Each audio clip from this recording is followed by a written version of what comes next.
안녕하세요. 윤주농장입니다.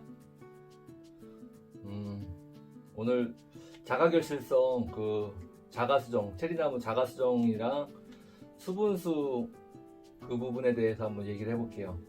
요즘 뭐 수분수에 관해서 궁금하신 분들이 많으신 것 같아요. 문의가 많으시고 일전에 한번 수분수에 관련해서 영상을 한번 올린 적이 있긴 한데 좀 더 구체적으로 한번 얘기를 해보도록 할게요. 뭐 좀 약간 겹친 부분이 있을 수도 있겠네요. 자가수정, 대체적으로 요즘 나오는 품종들 다들 이제 자가수정이 된다고들 얘기하죠.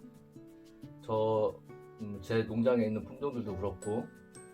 근데 뭐 윤재 아빠는 자가수정이 된다는 언급은 자가수정 품종이라고 언급은 하진 않았어요. 저도 제가 그거 뭐 이렇게 확인해 보지는 않았어요. 자가수정이 되는지 안 되는지.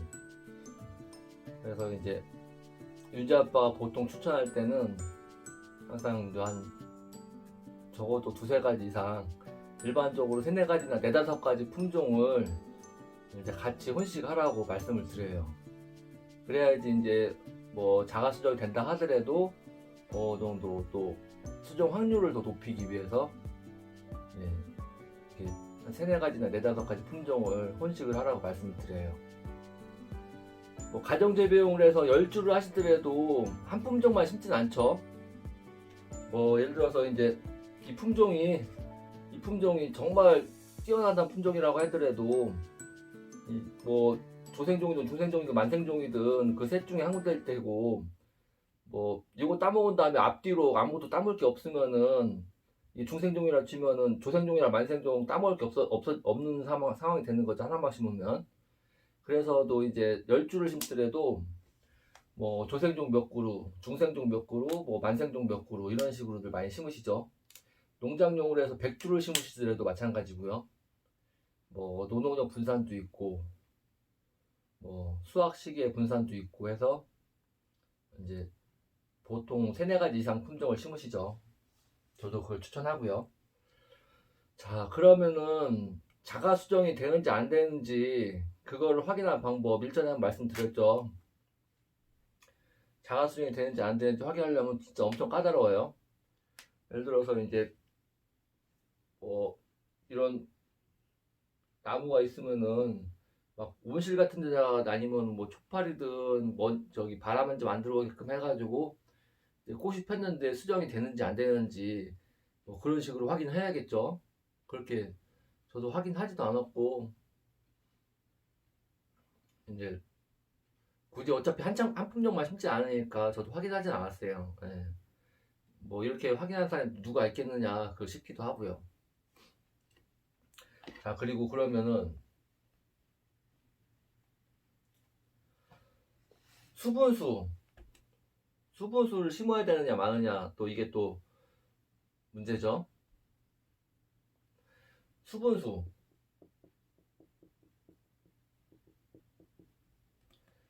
어 이 네모난 품종이랑 수분수 역할을 하는 거는 뭐 세모난 품종이라고도 누군가는 뭐 이런 식으로도 얘기하긴 해요. 국내에선 예를 들어서 이제 라핀이나 스위다트 이제 수분수를 많이 얘기를 하죠. 수분수라고. 그러면 이 품종이랑 이게 진짜 알 크고 많이 열리는 품종인데 이거랑 수분산 품종 이 품종이라고 하면은 이 품종에 대해서 이제 서로 수분수 역할을 어떻게 하는지 알려면은 정말 복잡해요. 저도 이거에 대해서 생각을 많이 해봤어요. 자, 이렇게 해가지고 이 품종을 뭐 예를 들어서 10개든 100개든 만들어야겠죠. 이 품종 이 스타 품종이라고 해요. 스타 품종을 같은 연차, 예를 들어 5년 차면 5년 차, 6년 차면 6년 차 각 하나씩 넣어야겠죠. 똑같이 연차도 똑같이 하고 그 수세 나무 크기라든가 그런 수세도 비슷한 걸로 해가지고 뭐 똑같을 수 없어요. 연차는 똑같이 할 수 있지만은 수세라든가 뭐 꽃의 양이라든가 가지 개수라든가 뭐 모든 게 똑같이 할 수는 없겠죠. 그래도 이제 비슷한 수세 비슷한 수세라든가 뭐 꽃 비슷한 꽃의 양 핀 거를 각 이렇게 넣어놓고, 일부는 아예 이제 뭐 이게 수분수라고 했으니까 이거를 각 하나씩 넣어봐야겠죠. 여기다가 이제 이게 수분수면 여기다가 이거 이 세모를 넣어보든 아니면은 여기 세모에 있는 꽃을 화분을 채취해 가지고 뿌려주든, 아니면 또 라핀이랑 스위다트 수분수 있으니까 이게 수분수냐 이게 수분수냐 이게 수분수냐 어떤 게 수분수냐 알려면은 뭐 라핀 꽃가루를 또 뿌려주고 스위다트 뿌려주고, 이렇게 막 이 하나의 품종을 찾기 위해서도, 이 품종의 수분수를 찾기 위해서도 엄청 많은 그런 저희가 필요하죠. 뭐 체리 품종이 한두 개도 아닌데, 하물며 뭐 품종이 진짜 그 많은데 그 품종에 대해서 수분수를 찾으려면은 이렇게 한 사람이 누가 있겠냐 이거죠. 그래서 저도 아무도 못 믿겠다 이거죠. 그리고 또뭐 유전자 얘기를 해요. 어떤 품종은 SI라고 하고, 어떤 품종은 SD라고 하고, 어떤 품종은 뭐 ST라고 하고, 어떤 품종은 SS라고 하고, 뭐 유전자형이 막 이렇게 틀리고 하다는 걸 뭐 예전에 초기에도 책자에도 나온 게 그런 게 있었어요. 거기 보면 지금은 다 쓰지도 않는 품종들이 다 쓰지도 뭐 취급도 안 하는 품종들 다 대부분 그거예요. 아예 취급을 안 하는 품종들이에요. 그러니까. 근데 그때도 이런 게 뭐 이런 식으로 유전자형으로 해가지고 얘기한 게 있었는데, 유전자형 SI 유전자가 뭐 1, 2, 3, 4 이렇게 품종이 있으면은 1, 2, 3, 4를 같이 심으면 한 품종을 심은 거나 마찬가지라는 상황이라는 뭐 그런 얘기가 있어요. 수분수 역할을 못 한다. 하지만 지금 이런 거 보고선 하는 사람들 아무도 없죠. 예를 들어서 이 스타 품종이 SD인지 SI인지 뭐 SS인지 아무도 모르죠. 그런 거예요. 그래서 이제 아무리 자가 수정이 된다 하더라도 뭐 두세 가지든 세네 가지든 같이 혼식을 하자. 일단 결론은 그건 그거고요. 라핀 스위다트.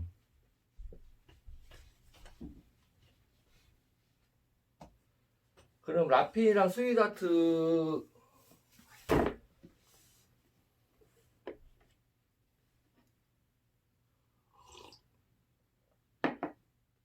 라핀이랑 스위다트 수분수라고 많이 얘기하죠. 이 라핀이랑 스위다트를 어떤 계기로 해서 얘네가 수분수가 됐는지는 사실 저도 모르고 아무도 몰라요. 누군가가 어느 땡인가 어느 고수인가가 이제 라핀이랑 스위다트는 뭐 수분수다 이렇게 얘기를 했겠죠. 아니면 뭐 유전자형이 얘네들은 진짜 완전 뭐 RH 뭐 마이너스, 뭐 한국 사람을 치면 뭐 RH 마이너스나 뭐 그런 특이 뭐 유전자라서 이제 그럴 수도 있고요. 어쨌든 간에 라핀이나 스위다트를 수분수로 누군가 얘기를 해가지고 그냥 일반적으로 수분수라고 얘기하고 이렇게 쓰고 있는데, 아직도 이제 일전에 얘기했듯이 과원의 수분수를 뭐 10%를 심네 뭐 20%를 심네 이렇게 얘기하죠. 그랬을 때 10%든 20%든 심게 되면은, 수분수를 심게 되면은 과원에 100주를 심으면은 10주 내지는 20주가 수분수라는 얘기죠. 결국은 나중에 10주나 20주는 10%나 20%는 생산성이 안 나오면 내한테 돈이 안 된다는 거죠. 얘네들이 왜 저기 수분수를 빠졌느냐? 일단은 수분수가 되려면 꽃도 많이 피고, 꽃이 많이 핀 만큼 열매도 많이 열리겠죠. 그런데도 불구하고 열매 많이 열렸으면은 주력 품종이 돼야 되는데, 주력 품종이 돼야 되는데 수분수가 됐다는 거죠. 수분수가 됐다는 거는 그만큼 단점이 있다는 거죠. 주력 품종으로 하기에는 부족한 부분이 있다. 예를 들어서 가장 큰 이유 중에 하나는 크기라는 거죠. 열매 크기. 열매 크기가 컸으면 얘네들 수분수라고 얘기 안 하죠. 주력 품종이라고 들어가야 되는 거죠. 크기란 가장 중요한 건 크기, 그리고 뭐 생산성이라든가 그런 부분. 생산성은 다 되잖아요, 얘네들. 그래서 이렇게 하는데, 라핀이나 스위다트처럼 이 수분수를 과원에 이렇게 1, 20% 심어가지고 내가 예를 들어서 라피나 스위트하트를 한 10년 키웠다고 하면은 10년 키웠으면은 예를 들어서 대략 30kg 열렸다고 쳐요. 30kg만 열려도 10주면은 300kg고 20주면은 600kg 맞죠? 10주, 300kg나 600kg 그렇게 되는 건데 그거를 제가 못 받고 팔아야 된다는 상황이 된다는 거죠. 수분수, 라피나 스위트하트처럼 물론 일반적인 수분수를 심지 않고 일반적인 주력 품종, 알 크고 많이 열리는 품종을 심었으면은 300kg든 600kg든 나중에 연차가 더 되면은 더 많이 나오겠죠. 그렇게 많이 나온 양을 다 제값하고 팔 수 있는 품종이 될 텐데. 그래서 이것도 이제 수분수를 심어야 된다, 말아야 된다, 뭐 몇 가지를 심어야 된다, 그거에 대해서 확실치 않아요. 그래서 항상 저는 이렇게 생각한다, 이렇게 말씀을 드리는 건데, 그러니까 어차피 확실치 않은 부분도 있고 시기별로 나눠야 되는 부분도 있고 각자 품종마다 조금 주력 품종으로 해서 세네 가지든 네다섯 가지 이상 같이 혼식을 하자 이거죠. 다만 비율을 다르게 하는 거죠. 그 중에서 가장 선호하고 괜찮다고 싶은 품종을만 50% 넣고 나머지 뭐 20%든 30%든 10%씩이든 이런 식으로 혼식 재배를 하자 이거죠. 예를 들어서 이제 또 중국 같은 경우는 중국 같은 경우는 이제 수분수 개념이 사라진 지가 오래됐다고 해요. 뭐 다 만나보고 그런 건 아니지만서도 하긴 그럴 만도 하죠. 중국이랑 비교하기엔 좀 그렇죠. 거기는 눈만 돌리면 죄다 체리 나무니까요. 아무튼 우리나라는 뭐 내 농장에서 또 체리 재배 지역이랑 또 거리도 있고 꿀벌이 댕겨봤자 얼마나 댕기겠어요. 뭐 한 1km나 갈라나 몇 킬로씩 다닌다고 하는데 안 올 수도 있잖아요. 아무튼 그래가지고 한 세네 가지나 네다섯 가지 품종 혼식하면 좋겠다는 의견입니다. 또 물론 또 수분수로 해가지고 이게 좀 작죠. 일반적으로 좀 작게 나오죠. 뭐 가정재배용에서 한두 주든 몇 주 소량 안 되면은 괜찮을 수도 있죠. 어차피 앵두도 따먹는데 앵두도 열리면 다 따먹잖아요. 맛있으니까 앵두보단 크고 맛있잖아요. 더 어쨌든 따먹을 수 있는데 진짜로 50주 100주 이상 진짜 넓게 농장하는 분들이 수분수를 1, 20%든 이렇게 심는 거보다는 아까 얘기했던 이 주력 품종으로 진짜로 알 크고 많이 열리는 주력 품종이 될 수 있는 품종으로 뭐 한두 품종을 더 석분해가지고 하는 게 좋겠다는 생각인 거죠. 네, 잘 아셨습니까?